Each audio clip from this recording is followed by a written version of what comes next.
hello लोगोफोर बरायबाय बड' जब info YouTube चेनेलाव नोंथांमोनजों मोनसे लेटेस्ट आपडेट लाना फैदों बेनो जाबाय जोबोर मोजां रादाब 23,000 एपइन्टमेन्ट होनाय जासिगोन 14 मेआवनो दा बेयाव मा डिपार्टमेन्ट थागोन आरो मा साख्रि जागोन गोबां सोंलु जागोन बेनिखायनो नोंथांमोनजों बेयाव हानायसेबां आपडेटखौ होनायखौ लाबाय जाहाथे नोंथांमोना गासिबो डिटेल्सखौ मोननो हायो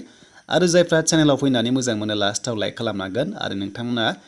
साबस्क्राइब खालामनांगोन जायफ्रा गोदानै फैदोंमोन दा मोनसे बिग आपडेटआ बेनो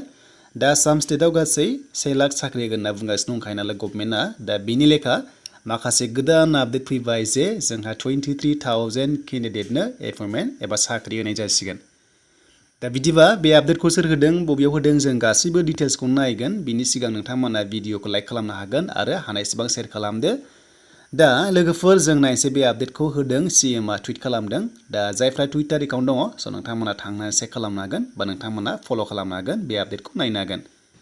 स' दानिया डिपार्टमेन्टआ मा दं जों बेखौ नायनोसै दा गभर्नमेन्टआ बाथ्रा होदोंमोन जे 1 लाख साख्रि होननानै दा बेखौनो बेयाव मेनसन खालामदों आं डाइरेक्ट नोंथांमोना दिन्थिबाय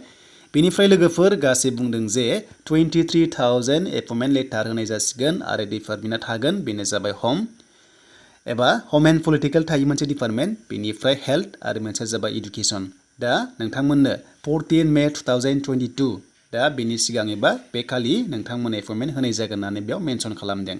दा बेयाव मा पस्ट थागोन बेनि सायाव डिटेला फैयाखै नाथाय जों मोनसे बाथ्रा बेयाव जों मिथियो जे होम एन्ड पलिटिकेल होननाय लोगोफोर जों मिथियो आसाम पुलिसआ बेयाव थायो थ' अब्ला जोंहा आसाम पुलिसआव 10,000 नि खाथियाव दङ बे होम एन्ड पलिटिकेल डिपार्टमेन्टनि आन्डाराव बेल' नङा गोबां थागोन आसाम पुलिसल' नङा आसाम पुलिसआ थानायनि चान्स दङ मानोना रिजाल्टआ फैनो गोनां दंमोन दा बेखायनो आसाम पुलिसआ बे होम एन्ड पलिटिकेलनि आन्डाराव थायो नालाय गासै 9,000 नि बारा पस्ट दङ 10,000 नि खाथियावनो दा बेनि एपइन्टमेन्ट लेटारा फैनायनि चान्सआ दंसै दा नोंथांमोना रेडि जादो आरो हेल्थआव 2019 आवबो मोनसे एग्जाम जादोंमोन ग्रेड 4 लेभेलाव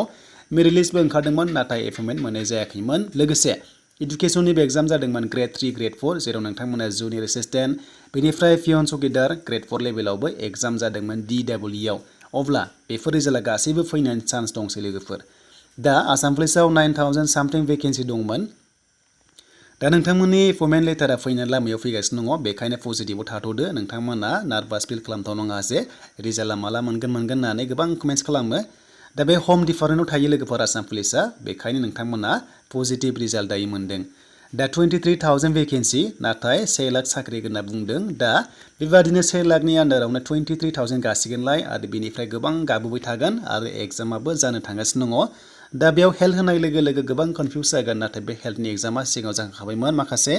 दा बेनि रिजाल्टआ फैनो हागौ आरो आपकामिं एग्जाम नोंथांमोना आरोबाव नोंथांमोनाहाय एग्जामाव होनो मोनसिगोन हेल्थ डिपार्टमेन्टआव बेनिफ्राय इडुकेसनावबो ओंखारगोन आरो लोगोसे गोबां रोखोमनि जब आरो दानि 26,000 भेकेन्सि एप्लाइ सोलिबाय थानाय